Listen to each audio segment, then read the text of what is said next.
Running go slow over here. Running go slow over here. Intro music ain't kicking in like it did last Powered by Riverside.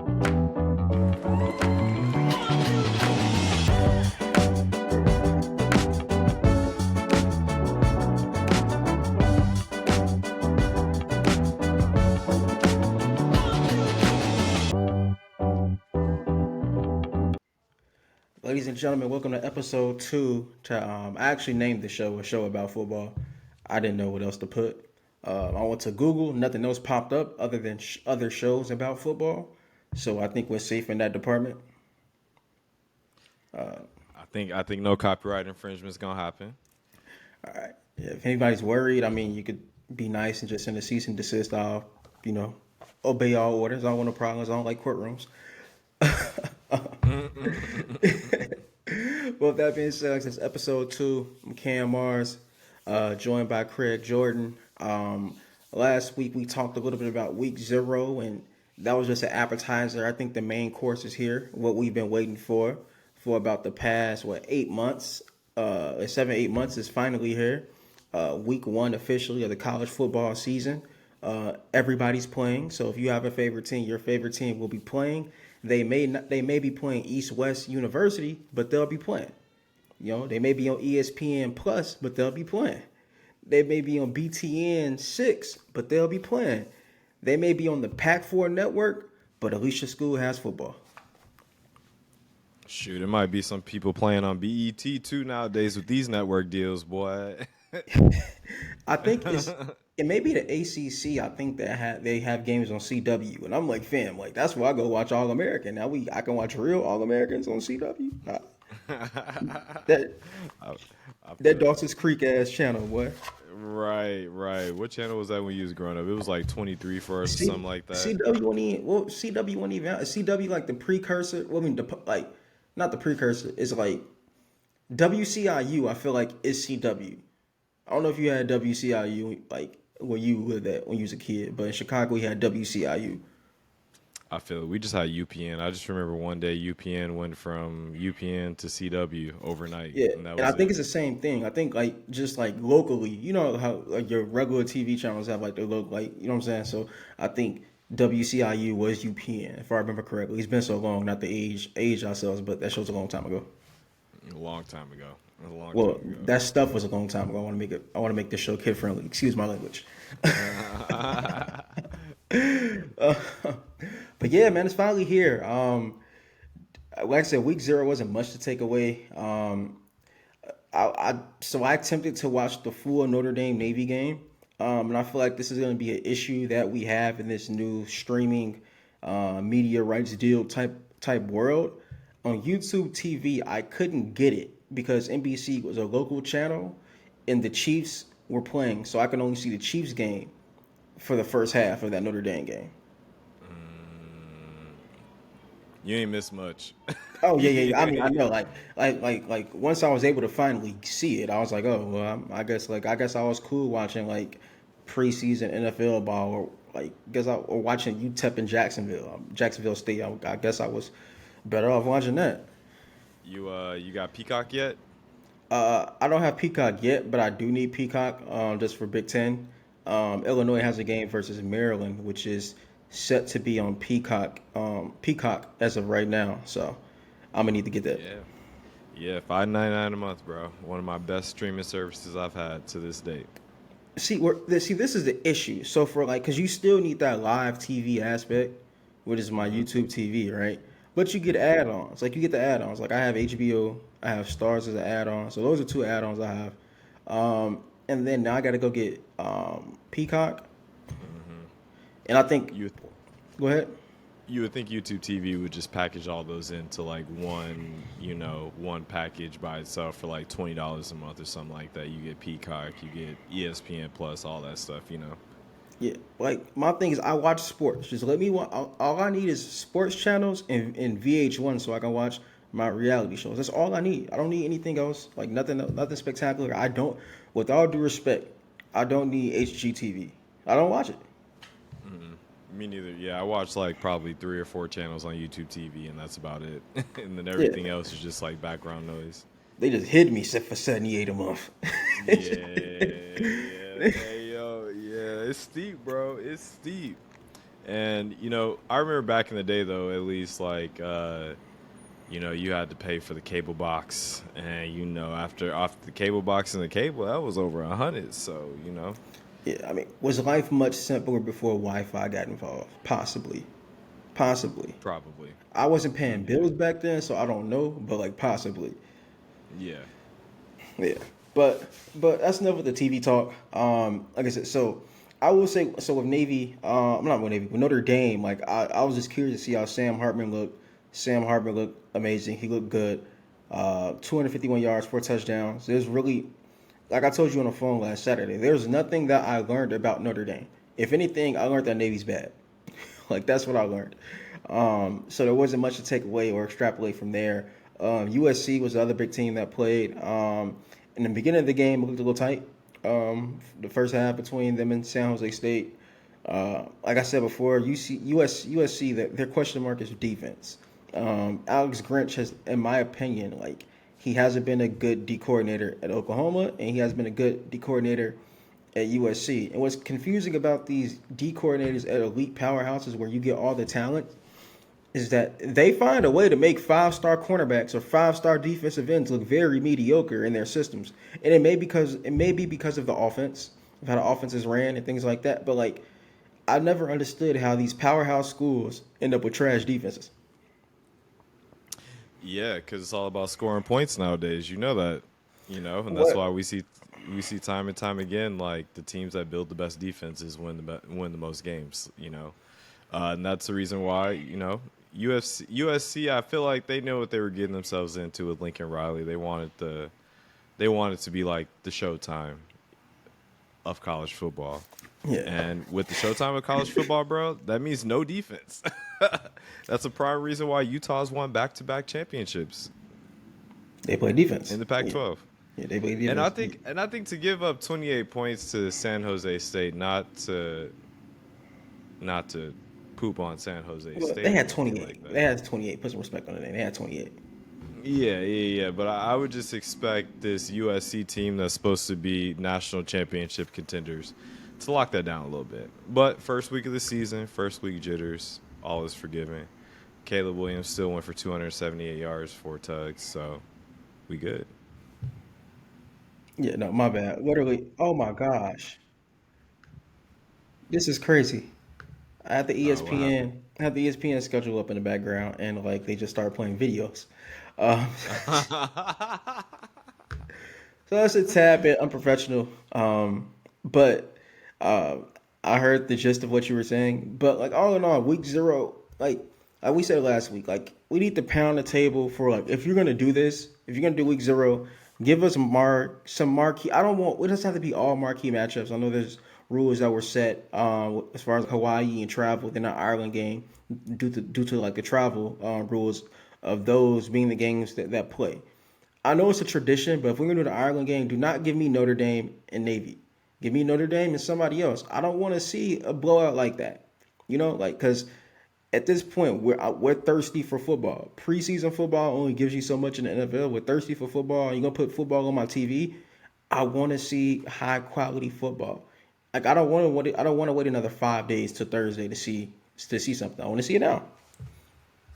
Yeah, honestly, and I think with Notre Dame being an independent, technically, but they're not, but technically they are. Yeah, I mean, if you're going to give Notre Dame these games, I think that, the NCAA needs to turn up or whoever's scheduling these games needs to turn up the heat, in terms of like who Notre Dame is actually playing. Because you're right, this is unacceptable. And I know what they're trying to do with this Ireland game. They want to spread the game of college football across the world, stuff like that. But I don't know how many times people are going to want to go see Notre Dame versus Navy or Notre Dame versus, I don't know, name some small school. You know what I'm saying? But I will say, last year we got to see Scott Frost defecate on himself with the onside kick. And I'm sorry, Scott Frost, you're not even in college football this season. I'm really not trying to do that. But you played in Ireland last year, and like personally, I got a joy out of that. That was great for me. That was a great thing to watch. I remember watching that game last year. I was sitting on my couch, just moved into my new apartment.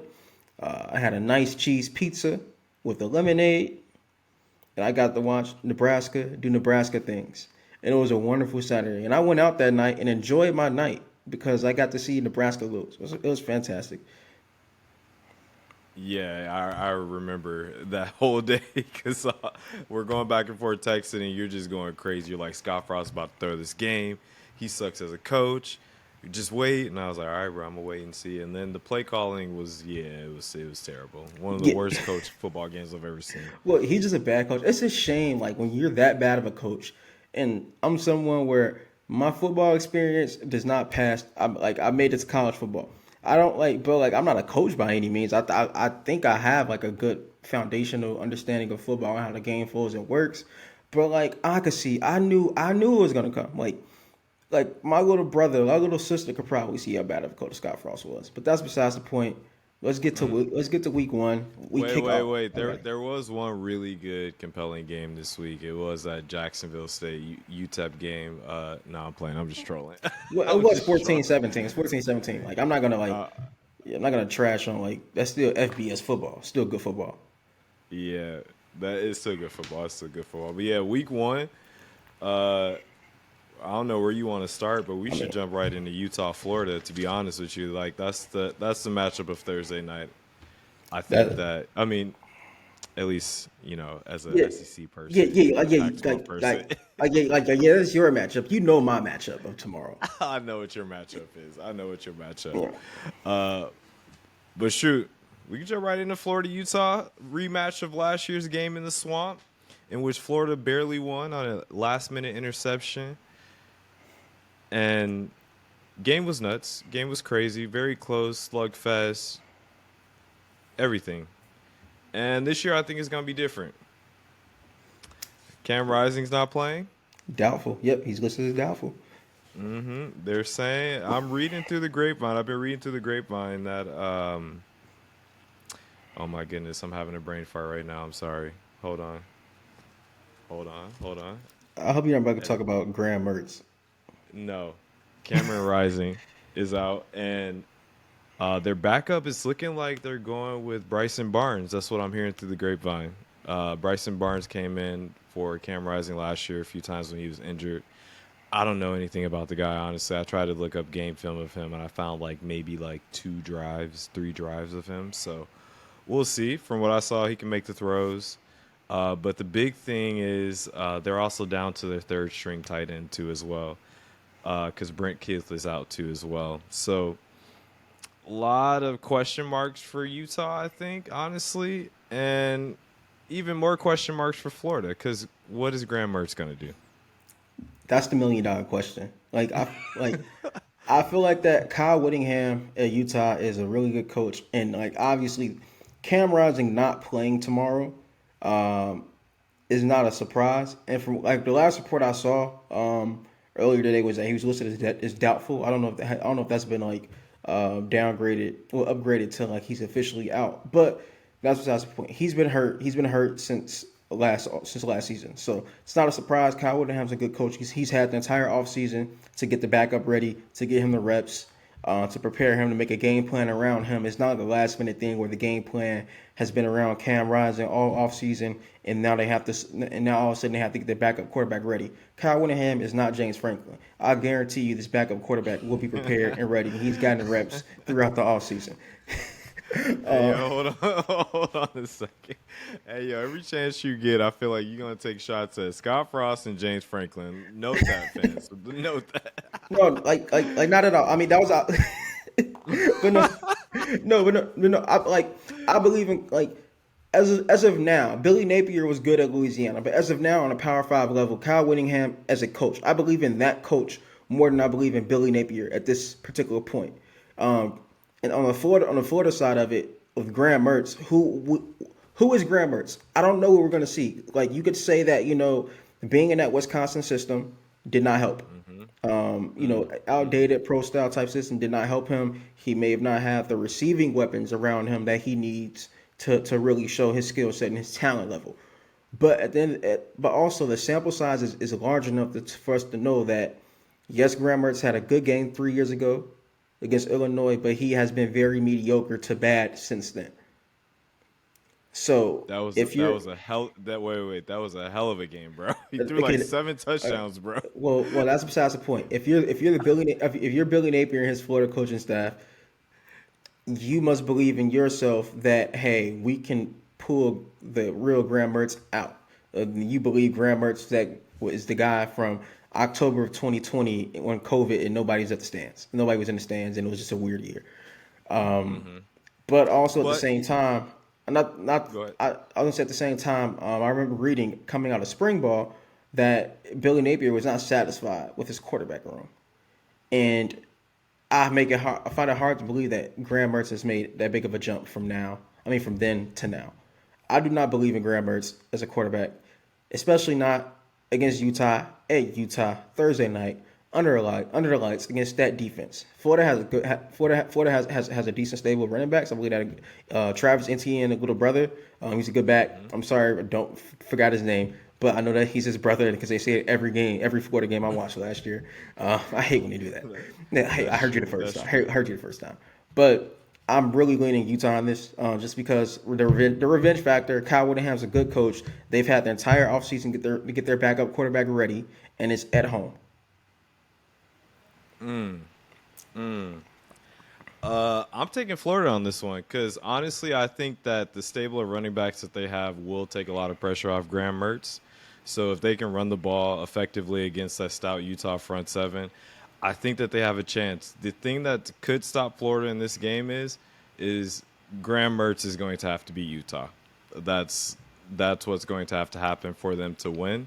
And I think on defense, because they have the addition of I'm a butcher his name so bad. They have the addition of R.J. Moulton from Michigan, decent safety to plug in that safety hole that they were missing because they gave up a lot of big plays last year, a lot of big plays. And then they also have Terrell Mitchell from Ohio State, middle linebacker. He transferred in as well. So I love Kyle Whittingham and I love what he's done at Utah, back-to-back Pac-12 championships, all that. But yeah, I think Florida's going. I think Florida's winning this one, and I got them winning 28-21. Onto a T. I have to say I envy your journalism today. You came prepared. You came prepared. You came prepared. My excuse, if anyone listening works in the finance field, you guys know what this time of the month is at work. It's hectic. Oh yeah. It's hectic. Oh yeah. Got a lot Oh going yeah. on. Monday closed. Yeah, got a lot going on at work. So like, yeah, that's your game. You're gonna be our Pac-4 SEC correspondent for that game, watching that game tomorrow night because we know what I'll be doing. You know where I'll be, 8 o'clock on Fox. and I've been going back and forth all day. I'm like, do I want to watch this in the office or do I want to put it on a big screen out in the living room? Do I want to start first half in the living room, second half come in the office? I don't know. I'm really just juggling. I'm thinking about my meal, like as if I'm playing a game. You know what I'm saying? What beverage am I gonna have? Um, I mean, it is the Big Ten opener, so like, I mean, it's a big day. am I gonna, what I'm saying, like, go look at my closet and see if I just got a Gopher T-shirt somewhere in the past 6-7 years somewhere. I don't know, but Nebraska at Minnesota under the lights, Huntington Bank Stadium in Minneapolis. I'm excited to see it as Matt Rule's debut as a Nebraska head coach. He's a program builder. He's known for that. I respect him as a coach. He's been proven in every college program he's gone to. He's left the place better than he found it. And as a coach, that should be your number one job, to lead the place better than you found it, and also develop young men, develop football players, which he's done. But a lot of different things in Nebraska. A lot of different things are different. It's not the Scott Frost team. Jeff Sims transferred from Georgia Tech. Was the starting quarterback there. Be his first start, obviously at Nebraska. At the running back position, they have Gabe Irvin. I believe is the starter. Ramir Johnson. Who else am I forgetting? Somebody else, but like Ramir Johnson. yeah. Those would be their backs there at the receiver position. Marcus Washington, who's a senior, I heard he's been a little bit banged up. Isaiah Garcia Castaneda. IGC is what they call him on the Nebraska 24/7 site. He'll be a starter as well, and also Billy Kemp, a transfer from Virginia, will start in the slot. So I'm as much as I rag on Nebraska, I am excited to see how they look under Matt Rule. He's a better coach. I know he's had them. The players say this is the most physical practice they've had. I mean, physical fall camp they've had. They've hit a lot. I know Matt Rule did say that he's going to focus on running the ball. Of course, out of a spread type concept, but he's going to focus on running the ball.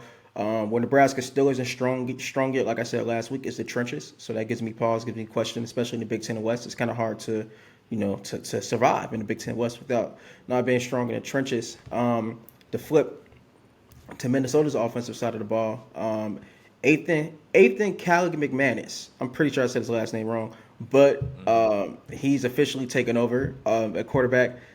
The 30 years of Tanner Morgan is now over. A new era begins in Minnesota. It's now over. I never Tanner Morgan, bro, wait, Yeah, I know. bro, Tanner Morgan had to be in school since like about 2015, bro. I swear, bro. No, I mean, but he's probably leaving with 2 degrees from what is it called? What is that business? What's that business school called? Carlson School of Management. Yeah. He's definitely leaving with like 2 degrees from there. So he's set. He's definitely set. The funny thing is that at the end of his career, he goes just like PJ's. Fucking crazy. Well, freaking crazy. That's weird. Yeah. No. Yeah, but no, yeah. So Ethan, he'll be starting at quarterback. He gives a different look than what Tanner Morgan gave. Tanner Morgan was, just a high floor quarterback. He's not gonna elevate your team, but he's not gonna make mistakes. He's not gonna turn the ball over. He's gonna execute your plays, and everything will be on schedule as you predicted it. But he's not the guy to improvise, and he doesn't have the cannon of the arm and make plays on the run, which Ethan can give them. Dual threat. He can run the ball, but his arm is different. I've read an article with one of the. Go ahead. And he got some time. Correct me if I'm wrong. He got some time last year in the Penn State game, right?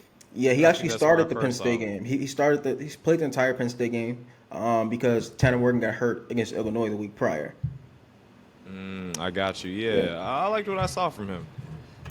Yeah, no, it definitely loads of potential. But then again, this is his first time, like being a number one guy. Mistakes will be made. Young quarterback, not a lot of reps, a few live reps, but not a lot. Obviously, nowhere near the experience of Tanner Morgan. But like I said, he gives you a different look. He has the arm. He could do things that Tanner Morgan can't or couldn't.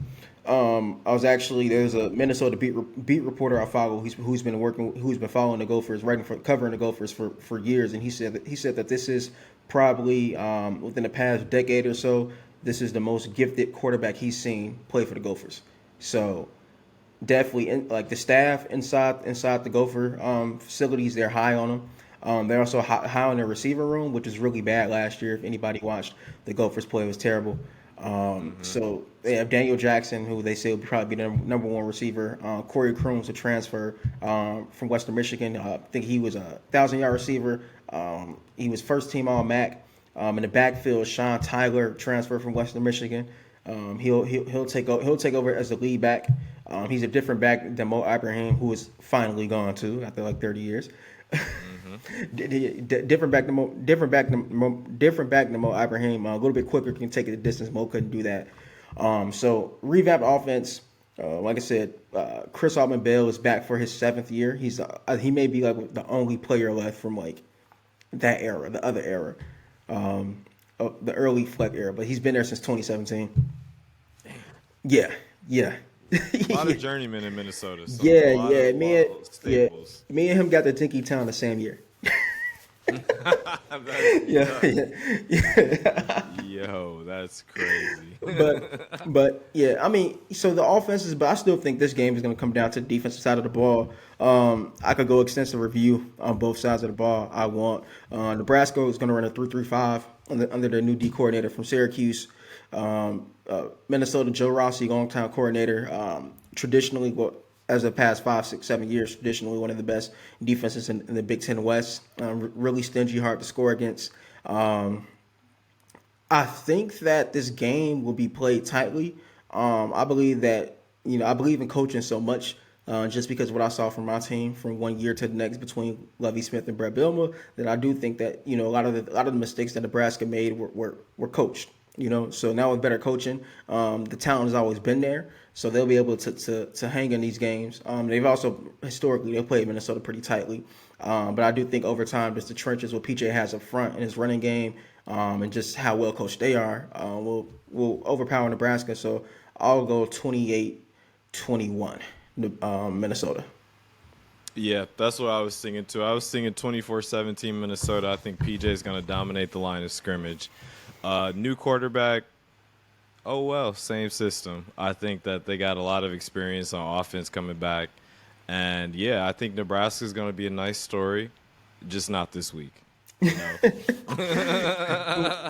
And one more quick note on the system, PJ system, that I make fun of every year.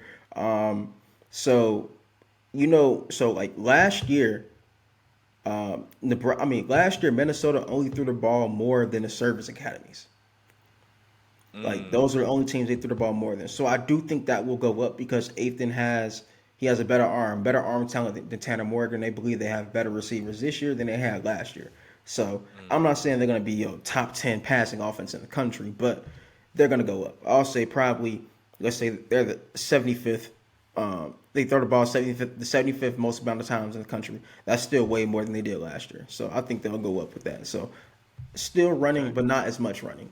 So Yeah, and I think maybe this is what Minnesota needs. Minnesota has always missed that prolific passing attack.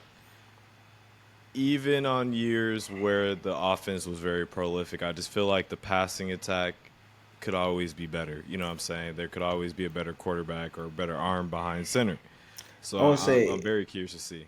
I would say sans 2019 when everybody thought Tanner Morgan was like an NFL player. Sans 2019. That's true. Yeah, he had me believing, bro. He had everybody believing. But so I think obviously top two games that will be, head over heels for watching tomorrow night. Friday slate is pretty bland. Georgia Tech versus Louisville. That's the only Power 5 on Power 5 matchup. I don't know what you're expecting from that game if you're going to watch that game. Jeff Brown's back at home in Louisville with Jack Plummer behind center, who he benched 1,000 times at Purdue. But that'll be fun to watch. That'll probably be fun to just watch his offense and see him back home. I do think they'll take care of business against Georgia Tech, who's rebuilding with the new coaching staff.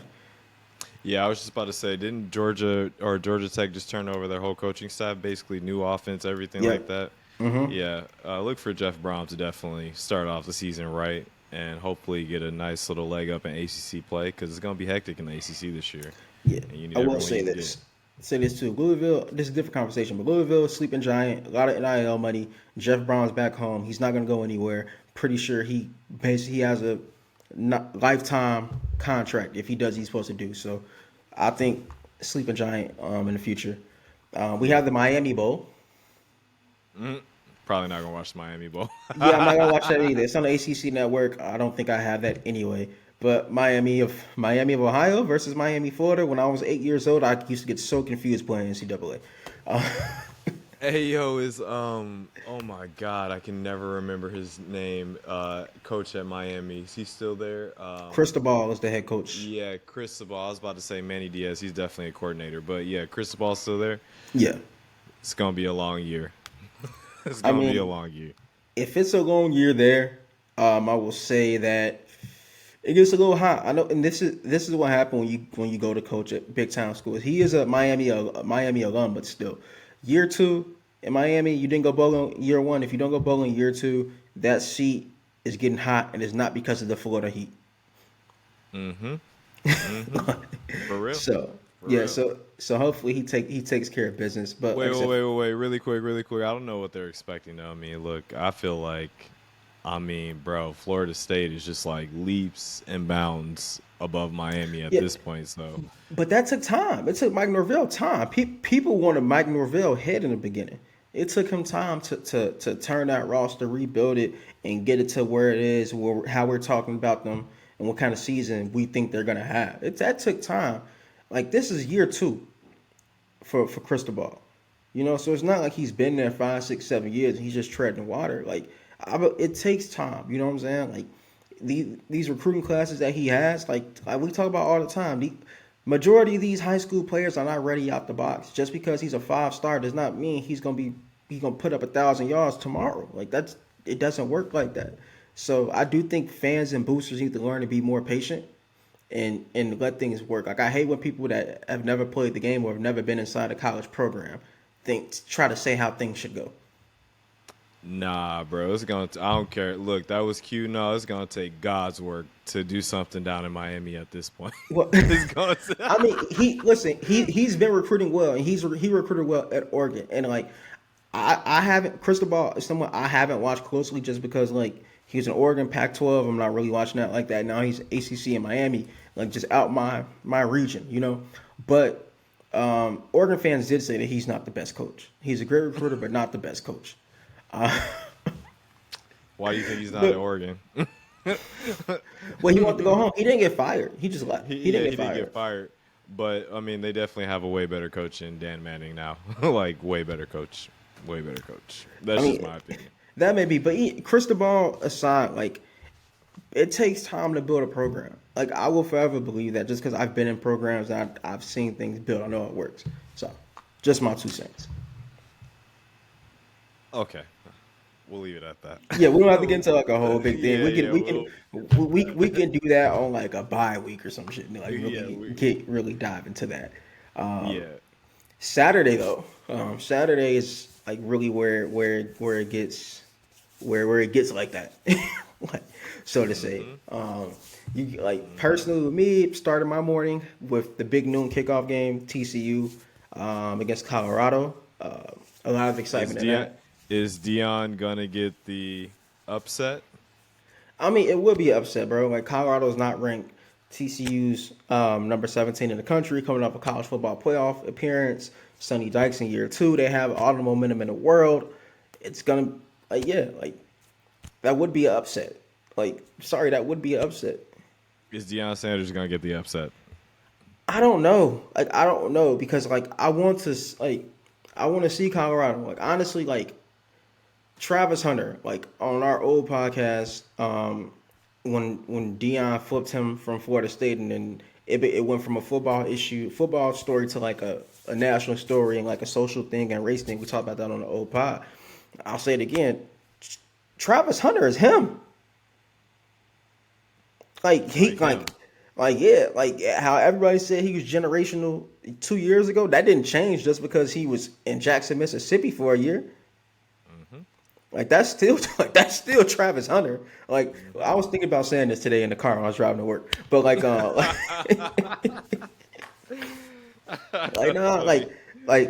that's still Travis Hunter. He's still him. He still can ball. He's still one of the most athletic players in the country right now. You know what I'm saying? He's gonna be playing both ways. So I know he did a little bit in Jackson, but I'm really interested to see how that's gonna work on a Power 5 level. I know some players do it here and there. I know Adoree Jackson was the last big player I remember doing it. I remember Chris Gamble did it at Ohio State when I was a kid, and a few others here and there. But so I'm excited to see that how that turns out. But he's highly talented. I think Deion has the skill position talent. He has that. But I tell you all the time, the hardest place to build talent and depth in football is the trenches. That's hard. That's really hard to build that type of depth. That takes years. So I do think that they'll probably be a little weak up front. So if there's any way to attack them, it'll be through there. And if you're able to get pressure on Shedeur and he can't get the ball out to those playmakers, you'll be able to win. So I do think they're in the offensive line, they're very you know what I'm saying, you could find an advantage there just because it takes a while to build those trenches up. But I do think Deion will be able to turn that program around. He's a good coach. He has a great coaching staff. He got Sean Lewis to come from Kent State. Sean Lewis was a head coach at Kent State. He went to Colorado to be offensive coordinator. He didn't get fired. He just chose to go there. So that's true. So so there's talent. There's on the outside on skill positions, there's talent. It's just those trenches that has me a little worried.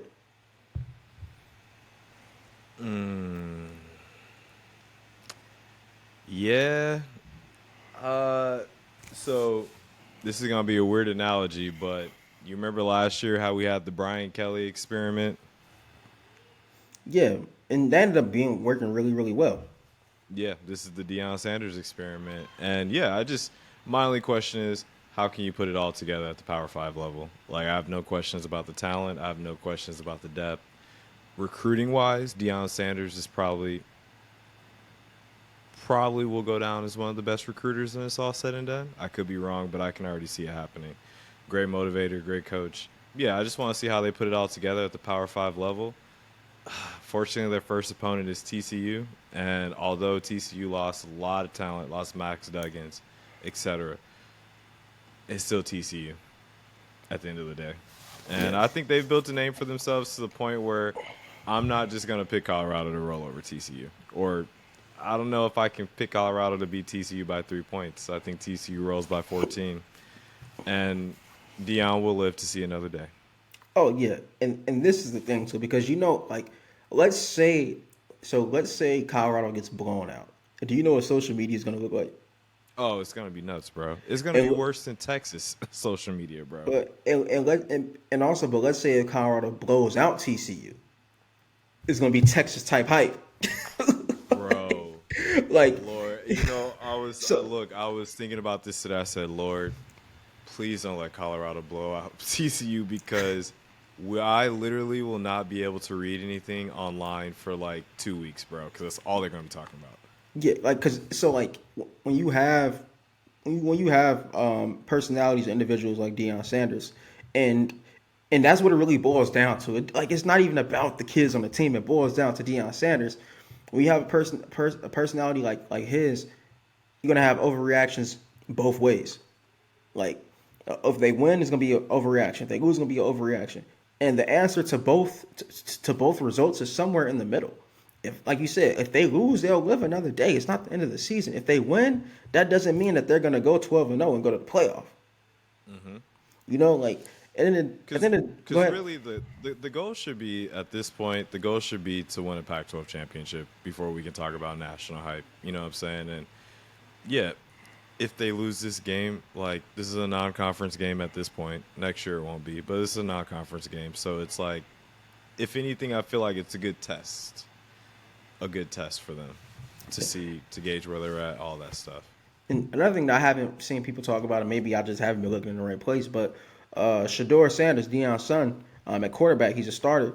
He's never played a Power 5 football game. This is gonna be his first Power 5 football game. So like I know that he's talented, he's good, but like he still hasn't played Power 5 football. So that may be an adjustment in these first few weeks of the season, just him getting adjusted to the speed of the game, the flow of the game, and things like that. So like that's something else to take account. So I haven't seen a lot of people bring that up, but like, I will say if Travis Hunter goes off against TCU, they are instantly going to put him in the Heisman race. I mean, That's I my think hot take for the day. he's already in there. Like the boy can play. Like, we He can knew ball. that. That's why it was such a big deal that he went to Jackson State. We're not talking about and listen to me when I say this. If you're listening and you're the number 851st ranked football player in the country, you're a damn good football player. I was ranked number 1289, so you still got a lot on me. Okay, I'm holding it down for the 2-star recruits. Anyway.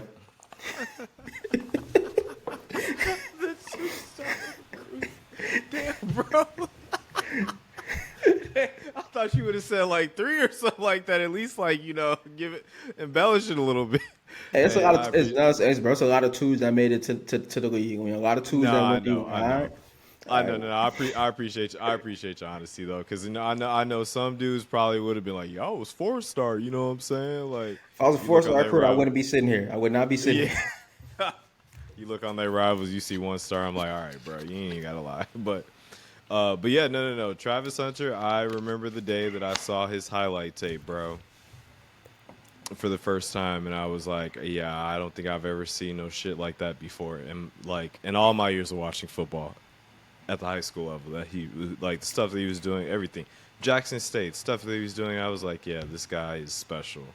And now that he's playing both ways, can we maybe make a Charles Woodson comparison or like Let's see it you know? first. Let's see it first before we, before we Okay. put any unfair expectations on him. I'll say like let's see it first. But he is talented. You know what I'm saying? We're talking about someone who's a number one player in the country, and it wasn't close. The margin between number one and number two, I was going to call him Charles was Travis Hunter. Travis Hunter was like that. So, like I said, excited to see the game. I do think just TCU just having the continuity and coaching staff, coming off the year they're coming off of, the expectations, the talent on that team. I do think that they'll win. I'm not gonna say it'll be by a lot, but if I had to put a score on it, let's say 37-31. Okay. I was thinking 35-21, and it's close until the fourth quarter, and then TCU pulls away. Okay, I think. that's fair. That's fair. Yeah, I think Deion's gonna give him a good game, but they're gonna pull away. That's fair. Yeah, and I'll be at the I know this is off, but I'll be at the Boise State Washington game on Saturday. Go Okay. Dogs! All right. Actually, journal I can't cheer for a team for journalists, but whatever. Yeah, I'll be at the Washington Huskies game, ready to see Michael Penix get busy. The lefty assassin. Get busy. Yes. The Yes. lefty assassin. They're gonna win a game handily. Oh yeah, for sure, for sure. The biggest thing that I'm looking at is like Dylan Johnson went down for the season, so they're running back. So I'm curious to see how they make that adjustment without their starting running back. They'll just throw some more. Yeah, that's true. That They'll just like throw in some the more. yeah, in the Washington formation, like yeah, they don't. Sorry, Cameron Davis is out. Excuse me. Edit real quick. Cameron Davis is out for the season, and Dylan Johnson will be starting. He transferred from Mississippi State last year, so he was their kind of their go-to back last year. Great pass catcher, great running out of the spread. So yeah, I mean, but their passing attack is prolific enough to where I feel like Cameron Davis missing will be pretty small. You know what I'm saying? He'll At be least okay. for right now. Yeah, They'll be at least for right now. So, of course, UW rolls 45-21. Boise State's going to get some touchdowns off. But, yeah, that's it. All right. Are you so I don't know if you knew this, but Tom Allen, who's a head coach in Indiana, he has a starting quarterback, but he's not going to announce it to the public. We'll see Saturday. He has to have the competitive advantage. He has to keep it a secret for when he plays Ohio State because, like, that could be the edge in possibly getting him a W. Bro, they're going to get smoked. I know. I know. Ohio State is going to be smoking that Hoosier pack. Like, I know. seriously. And Seriously. I've like, yeah, that's a game where Ohio State's gonna come out. Kyle McCord was announced a starter. They're gonna come out, work out the kinks. Just try to get a rhythm, run through some things. See what works, see what doesn't work, and they're gonna go on about another day. I mean, like what, 56-17. And then Marvin Harrison Jr. adds probably like 150 yards and 3 touchdowns to his Heisman campaign. Yeah, and he'll be sitting down by the third quarter. Indiana, Tom Allen is just more work to do. Like I said last week, the man's coaching for his life. So you need any advantage as you can get. So I wish him the best of luck. Is he on the hot seat? Yeah, definitely he's on the hot seat. I mean, it's a hard job, hard to hire. He loves the job. Like when I watch his press conferences and interviews, he loves the job. He's from Indiana. I know he's happy to be there. But like other than the 1 year they had during the COVID season, it's just been kind of like nothing there. So Yeah, and they play in that division with Ohio State and Michigan, right? In yeah, the Big Ten. at least for the rest of the year. Yeah. Yeah. Tough to be Indiana. Yeah. Let's see what else is here. What else is interesting? Shoot, we might skip to that North Carolina South Carolina game. I mean, I could go on and on about Georgia, but I mean, yeah, Yeah, defending national champions, Carson Beck's coming. We gonna be ready. yeah. But yeah, this North Carolina South Carolina game I think is pretty intriguing. Is that Saturday night? hmm That's the ABC Saturday night, the Duke's Mayo Classic, Battle of the Caroliners. Spencer Rattler, Drake May. Yeah, quarterback showdown. Spencer Rattler's kind of coming in under the radar a little bit. He had a great season last year. I think he threw for over 3,000 yards last year. But obviously Drake May is the hype, future number one overall pick potentially. Honestly, I'm watching the game to see Drake May because I haven't seen a lot of Drake May film. So I want to see what the hype is about. I know he can make the throws. Uh, great touch passes, bro. Like he can put the ball in there, bro. Like all that. So I'm curious to see him in a live situation. Pause.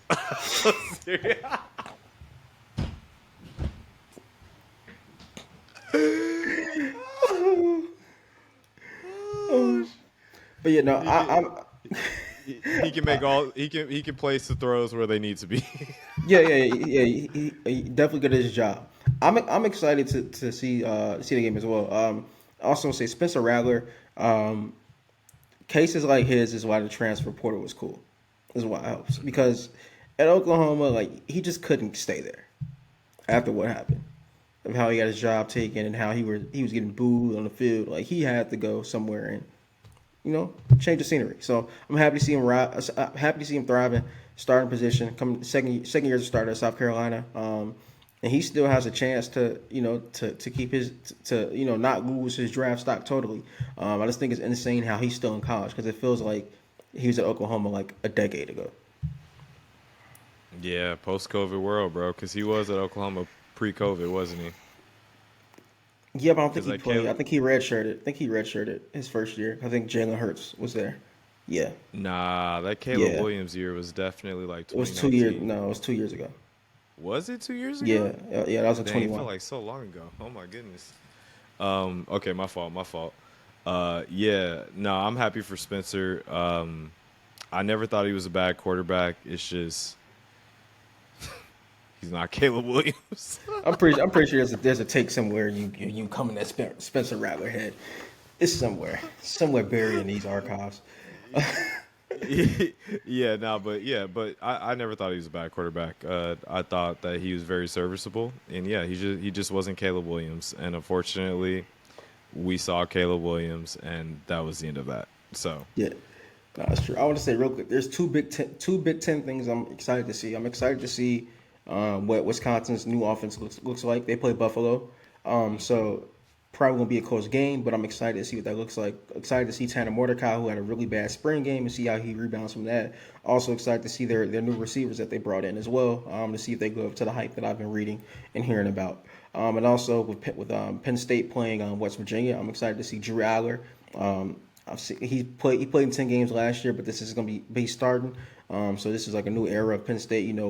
Sean Clifford's out the door.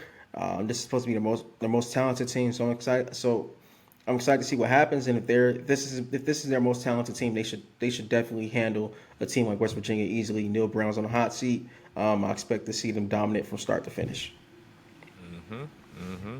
And if they absolutely. don't, and if they're not, and if they're not, Nah, they got to, I'll bro. be Because right I here got next week. they got to, bro. Because I definitely have Penn State going to the playoff this year. So like, I got a lot riding. Yeah, you do. You Starting, did say that. You did say that. Yeah. I got a lot riding. Starting Starting Saturday. on Saturday. Yeah, bro. Yeah. Oh And, no. and we won't go in depth. Just want to give a quick shout out to Illinois playing Toledo Saturday night under the lights. Shout out to Luke Altmaier not his first start, but his first start against a Power Five team. So that'll be exciting to watch. One SEC game I want everybody to pay attention to: Tennessee and Virginia. Although I don't think it'll be very close. I just want to see what Joe Milton is made of. You know what I'm saying? Now that Hendon Hooker's gone, they got a lot of weapons coming back. I'm pretty high on Tennessee, and I'm a Georgia fan. And you Yeah, know you how I are. feel about Tennessee, but I do think that Tennessee definitely is going to make some noise again like they did last year. I honestly think they deserve to be ranked a little bit higher, but that's just me personally. So, yeah, the Joe Milton era, part 2 in Tennessee begins. Yeah, and that's what's giving me pause with Tennessee. I mean, they'll win this game, but because Virginia's so bad. Illinois played them last year; they're really bad. But I still see Joe Milton from Michigan, so I have to see this Joe Milton here in Tennessee under Josh Heupel in this wide open offense. So I have to see with my eyes before I fully hop on the Tennessee bandwagon. But they are talented. I'll give them that. Any other Saturday games, SEC wise, that you want to spotlight? I know it's not a lot of SEC on SEC play, but as far as any other teams that you're excited and interested to see? No. Honestly, I mean, A&M, new offense. yeah, I was gonna say A&M and Alabama. One, Alabama is gonna be installing a new quarterback, so Nick Saban needs the competitive edge as well. So, and then yeah, A&M, the Bobby Petrino experiment begins, Bobby P. and I want it to go well for Bobby P because I do think Bobby P is one of the bright minds in college football. But at the same time, I kind of want it to go bad because I'm kind of tired of talking about Jimbo. Yeah, no, yeah, definitely. Yeah, I'm talking like that's my guy, but like, come on, man, get it together. Like, bro. Yeah, so obviously they handled New Mexico handily. But yeah, we'll see what that Bobby P offense looks like and if Jimbo will let him call some plays. I know personally that you won't care about this game, but as a resident Big Ten sicko, I call it Big Ten sicko because like it's just terrible offense and a bunch of defense. But on September 3rd, Sunday at 11 o'clock, Rutgers versus Northwestern on CBS. I'm going to be watching that game. I'm going to be watching that game. Big Ten. Listen, bro. As a resident Big Ten correspondent, it's my job and my duty to watch the game. And I'm also just really excited. I want to see. I want to see how Shiano teams look. I want to see how David Braun, who's the intern at Northwestern, I want to see if he's able to rally the troops. And like, bro, the game's winnable for both of these teams. So like, I'm kind of glad they're getting this out the way in week 1. But it's a winnable game. I was like, bro, isn't this like the Big Ten toilet bowl, bro? No, but like but this is the thing. It's gonna be a good game. Like it's gonna be a good game. Yeah. Like you got I Gavin can see Wentz, and I don't know why I know both these teams rostered, but you got. I do know why. I'm good at my job. No, I feel you, bro. I feel you. You got Gavin Winsman at quarterback for Rutgers, who is a junior, ages of sophomore. He graduated. He actually enrolled. I want to say like I think halfway into the season a couple years ago, as a 17-year-old. So he's starting quarterback at Rutgers. And then you got Ben Bryant, who most likely be the starting quarterback at Northwestern. They got an AJ Hennon from Michigan. So I'm excited to see what happens. Rutgers has a good defense. The model is to keep chopping wood. So they have Max Melton at DB, Aaron Lewis in defensive line. So I'm excited. I'm really excited to see the game. Rutgers has a new offensive coordinator in Kirk Sherrock, who came over from Minnesota. And like I said, David Braun is taking over the intern for Northwestern. So I'm really excited to see it. All right, bet. Hey, yo, it's gonna be a good game only because somebody has to win. Bro, I just love Big Ten football. Been watching it all my life. And I'm just every time I see a Big Ten game, I'm gonna watch it. I know. I was just not expecting that, bro. That kind of threw me off. And I looked at it, I was like, wait, who plays on Sunday? I was like, he's talking about Northwestern and Rutgers. I have in-depth knowledge on both teams. I follow both teams, and hey, yo, and shout out to Greg Schiano. I'm not gonna lie, Greg Schiano's done a solid job at Rutgers over the years. You know what I'm saying? Going back to the first era of Rutgers before the Big Ten. And I'm just trying to put some like Listen, he's proven that he's a good coach. But if Schiano was talking to us right now, he would say, yeah, this job, like taking over Rutgers this time is tougher than it was the last time. But I will say that Chris Ash, who was the coach of Rutgers prior to Greg Schiano, he just took the whole thing and burnt it down to the ground. Him and Kyle Flood, who was the coach before him, they just took it and burnt it to the ground. Rutgers was just really, really bad. When Illinois was really bad, there was one thing that I could depend on when I looked at the schedule. It was Rutgers. It was Rutgers in October. I'm like, we played Rutgers, so that's at least one, and we figure the rest out later. Like it was like they were like a free space when you play bingo. Yeah, yeah. It was like either them. No, and Northwestern, you can give credit because they've done something. I don't think I've ever seen Rutgers Yeah. do anything in the Big Ten since Yeah, no, they've yeah, arrived. they haven't, and like, and it's just tough now because like not like I know Michigan recruits a lot in New Jersey, Ohio State recruits a lot in New Jersey, and when Shiano got there, these programs are up and running. They're taking a lot of the good players out of New Jersey. Shiano has he's definitely gotten his fair share of 4-star recruits. He's getting in the state, he's getting in that region because there's a lot of talent in that region. He just has to get him to stay home and continue to develop him because he's a good coach. And hopefully, once the divisions disband, they'll be in a favorable position to at least make a bowl going forward. I feel that. I I don't feel know. I know way too much about Rutgers. that. Yeah. Yeah, and on behalf of Greg Schiano, I would like to personally say to all Tennessee fans out there, Yeah, that I'm was joking. wrong, man. That was wrong what they did to that man. Boys got Philip Fulmer up. Okay, Yo, but we talked about Florida State and LSU and really in depth last week. But it's such a big game, marquee matchup. it's it's the game of the week, to be honest with you. Over Rutgers and Northwestern. Oh, for sure. No. Nothing is better than the Big Ten toilet bowl. Like nothing is better. So But no, disrespectful, yeah. man. Hey, yo, that's like me saying, man, I'm excited for Vanderbilt and Kentucky. Actually, not Vanderbilt and Kentucky. I'm excited for Vanderbilt and freaking Mizzou. Mississippi State. Man, don't do RIP to Mississippi Mike State like Leach. that. But RIP I, to okay, Mike Leach. last thing, it's going to be a really hard. It's going to be a tough game. Those are two tough teams. Northwestern's tough. Rutgers tough. It's going to be a tough game. A lot of hitting in that game.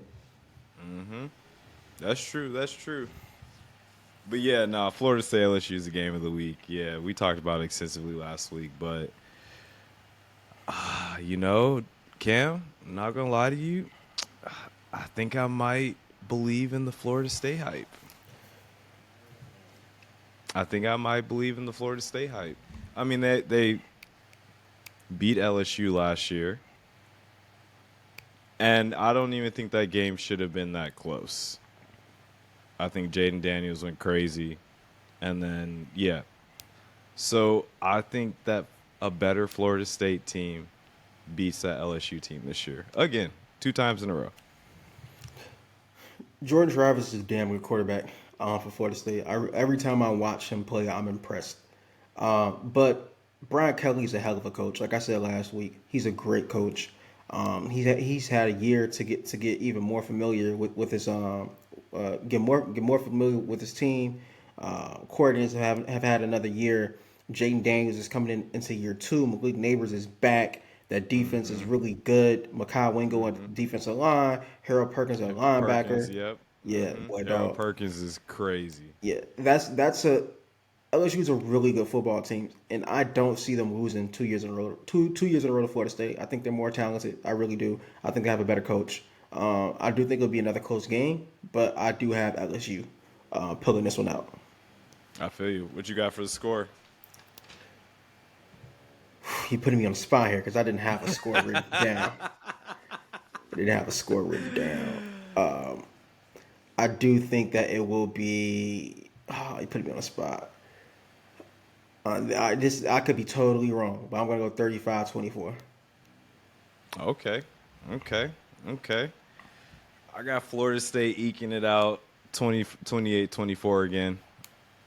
Like, I think the defenses are definitely going to show up. Like, I don't think that Jaden Daniels and Jordan Travis are just going to be lighting up the air. Johnny Wilson's no pun intended, a hell of a player. A hell of a player. But I think that LSU defense comes to play. But I think that in the end, I think it's going to come down to like Jordan Travis, I think. And I think Jordan Travis gets the job done. I think he does. Okay, respect. And there's one game left, and this game is underrated because Duke is good. Duke quietly won 8 games last year in the regular season. They have a good quarterback in Riley Leonard. Once again, look at me knowing I know way too much personnel, but got a good, got a good quarterback, Mike Elko, in year 2. He's really revived that program and got some energy going on. He's been recruiting well. Got some transfers in got some transfers in also. So I don't think I know a lot of people may look that don't really pay attention to college football like that, just know the names. They'll think, oh, Clemson versus Duke, Clemson's gonna run away with this. I think Clemson's gonna have their hands full. They'll win, but their hands will be full in this game. So Yeah, smart. and Duke's only.